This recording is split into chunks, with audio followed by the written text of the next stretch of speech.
மற்றுமோர் அண்மை செய்தி. ராஜபாளையத்தில் கோவில் காவலாளிகள் இருவர் கோயிலுக்குள் கொலை செய்யப்பட்ட சம்பவத்தில் டிஐஜி ஆய்வில் ஈடுபட்டிருக்கிறார். அது குறித்த அண்மை செய்தியை நாம் பார்த்து வருகிறோம்.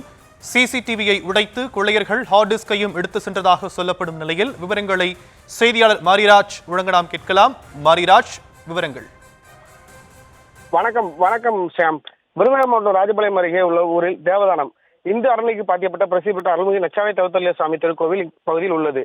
இக்கோவிலில் இரவு காவலாளியாக தேவதானம் கோவில் தெருவில் வசித்து வரும் பேச்சுமுத்து என்பவரும், அதே ஊரை சேர்ந்த சாஸ்தா கோவில் ரோடு வடக்கு தெருவை சேர்ந்த சங்கரபாண்டியன் என்பவரும் இரவு நேர காவலாளியாக பணியாற்றி வந்தனர்.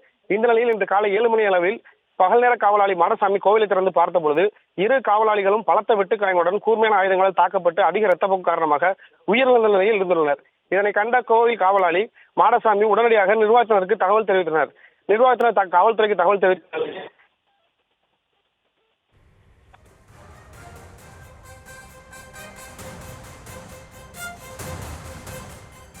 தற்போதைய விவரங்களுக்கு நன்றி மாரிராஜ்.